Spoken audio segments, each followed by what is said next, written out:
pastig yan. Magandang araw sa inyong lahat. Parang puro may asin pa kayo. Pwede pa. Pwede nang sinigang mamaya yung mga nasa ka. Ibabaw na lang rin yun. But anyway, thank you very much for your time. This is it. This is it.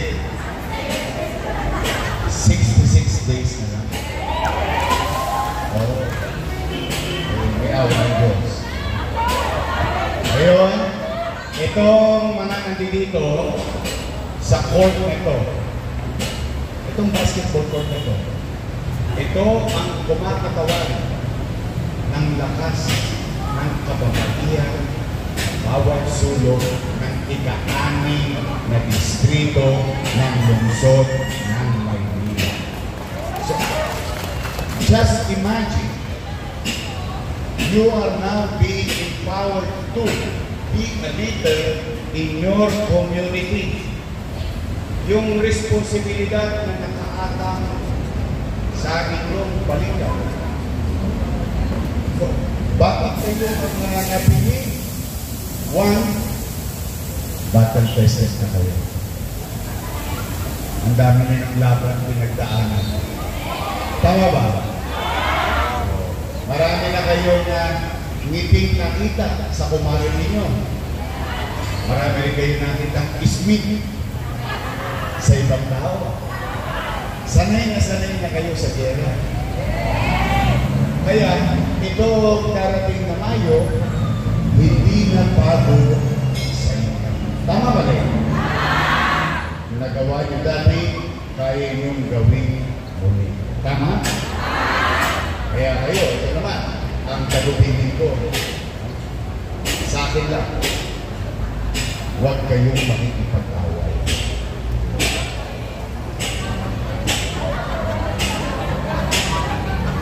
Kahit na inaaway tayo, kahit na sinisiraan tayo, hindi natin kailangan sagutin yung masasakit na salitang sinasabi nila. Bakit? Ang tao may ginawa, hindi kailangan manira. Ang tao may prueba,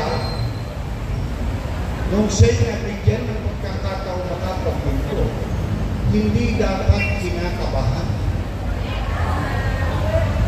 Ang taong may resibo, hindi kailangan maghila ng paa ng ibang tao. Tama ba? Kasi pag wala kang makukwento, wala kang kwenta. Tama ba? Eh bakit tayo magiging-pag-away?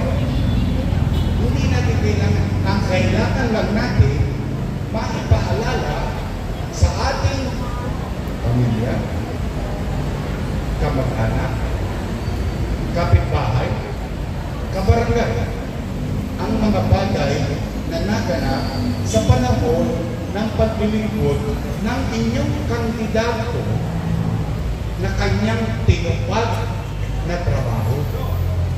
Doon lang, magsasawa na kayo ng kwento. Magsasawa na kayo ng kwento. Kasi ang gusto nila, sumagot kayo para hindi nyo na maikwento yung magandang balita. Para hindi nyo na masabi at malito kayo, para hindi nyo na maikwento ang mga bagay na magandang nangyari. Yun ang purpose kung bakit ang mga kandidato walang gagawin kundi siraan lamang ang kanyang kalaban. Yun ang purpose ng panira. Para tayo'y malito. Eh hindi naman tayo malilito. Bakit? Matatagal ang daming natin. Bakit? Eh battle tested na kayo. At pag tayo ganoon, ibinibigay natin ang respeto sa mamamayan. Bakit? Anong klase at uri na respeto? Una, naniniwala tayo na ang mga taga-Maynila ay matatalino. Hindi nila mabubudol yan sa 1,000. Hindi nila mabubudol yan sa 5 kilo.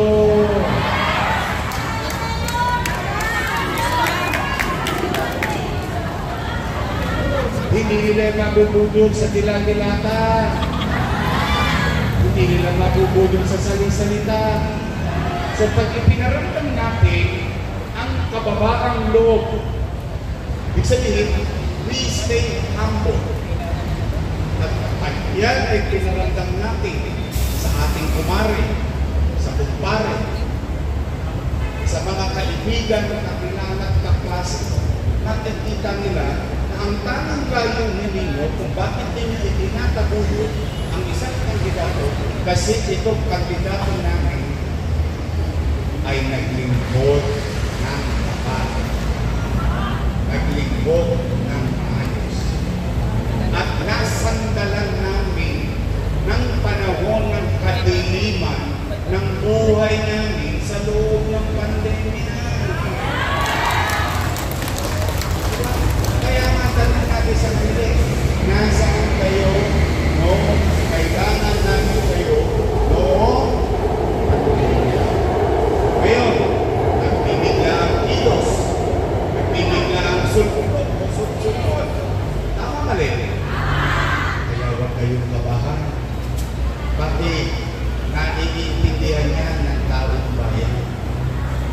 Huwag natin mamalitin ang kakayanan ng mamamayan ng lungsod ng Maynila na hindi nila nauunawaan ang tunay na naganap, ang tunay na nagawa. Kaya, bakit ko kayo sinasabihan na huwag makikipag-away? Magpakababang loob kayo at kasingkan, hahabain ninyo ang kamay ninyo. Akapin ninyo ang kaya nyo akapin. Sabi nga sa bagong kasal, ano sinasabi? Umayo kayo at magkarami. Tingnan ninyo, bakit tayo hindi na madami? Para lang magkaroon kayo ng idea. Diba, nagpunta kayo doon sa stadium. Nung nilansad natin si Gigi Atienza, tama mali? Yun ay kababaihan ng Pilipinas. O ngayon, nagsama-sama na ang malalaking organisasyon sa buong Maynila.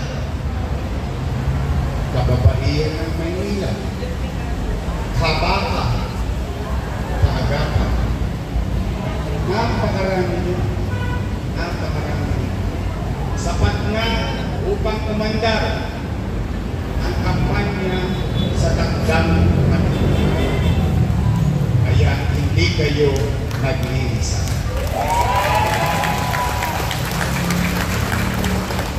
Halimbawa, ito kwentuhan lang. Ito yung kwentong may kwenta.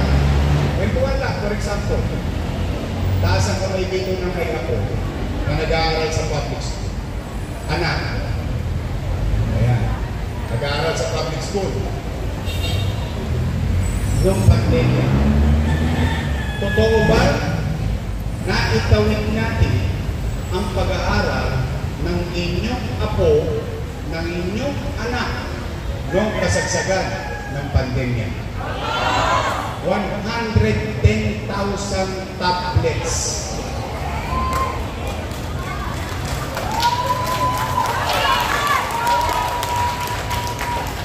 So when you do the numbers, 110,000 na nanay, 110,000 na tatay, walang gastos, hindi pinagastos ng siyudad ng Maynila noong nagkaroon ng online education noong panahon ng pandemya. Tama mali?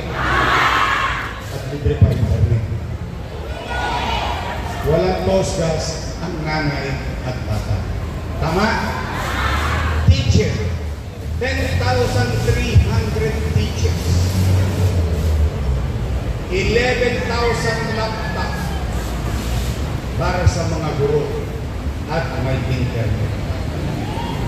Tama mali? 150,000 senior citizen nagkaroon ng insure. May birthday cake. May pensyon. Ang daming kwento. Condominium 1, Condominium 2, Pinondominium 1, Pasay Community, San Lazaro Residence, Pedrillon Residence, San Sebastian Residence, pabahay. Umiinit ang panahon. Bumabaha ang kalsada.